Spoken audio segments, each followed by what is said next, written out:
Hi guys, I'm Jonathan and welcome to my channel. Please don't forget to like, share, and subscribe.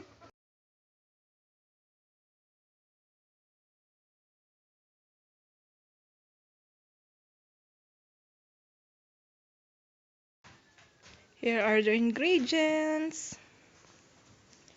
1 piece carrot cut into cubes. 2 pieces potato cut into cubes. We also have tomato sauce, 250 grams. We have 1 small can liver spread.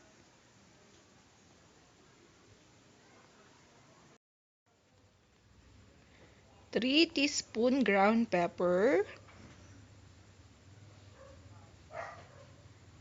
1 piece nor beef cube. And also cooking oil, and of course 1/2 kilogram beef. First, let's pan fry the carrots.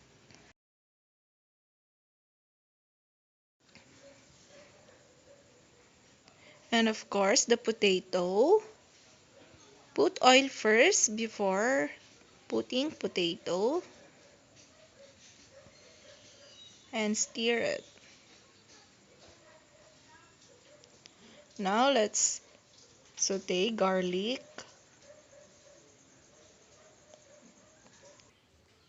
Yung beef, pinakuluan ko muna hanggang sa lumambot.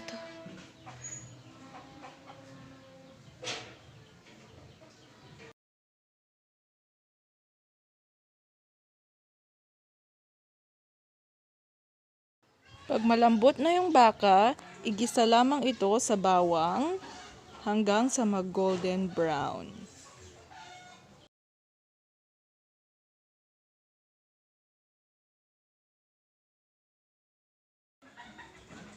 Yan, pag nag-golden brown na, lagyan lamang ito ng tubig or kaya yung pinagpakuluan ninyo, pwede nyong gawing sabaw.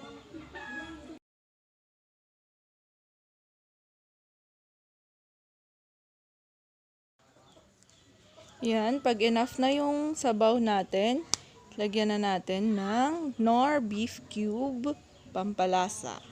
At ilagay na rin natin yung tomato sauce. Pag kumulo na,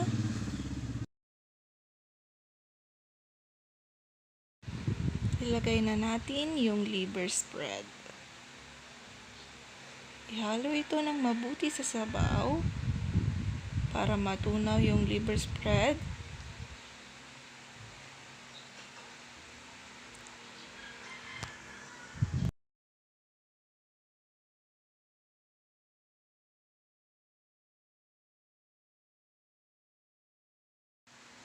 Yan, ihalo lang ng mabuti hanggang yung liver spread ay matunaw.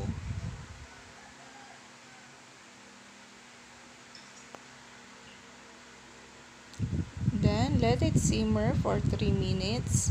Tsaka natin i-add yung ground pepper.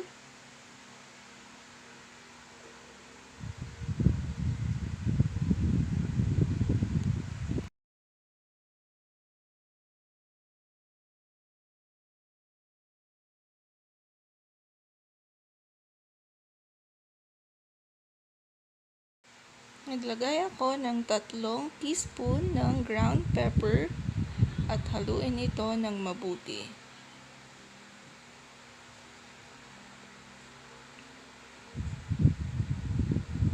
Tsaka i-add na natin yung fried carrots.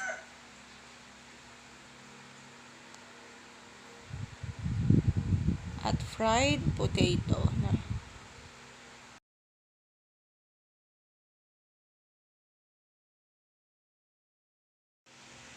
Tsaka ihalo lang ulit ito.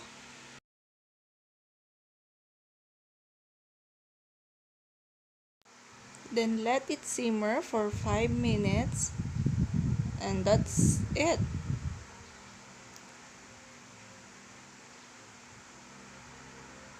Luto na ang ating beef caldereta.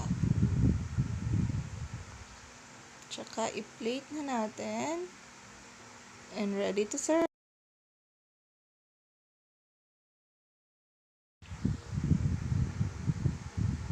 Please don't forget to like, share, subscribe, and click the notification bell for more updates.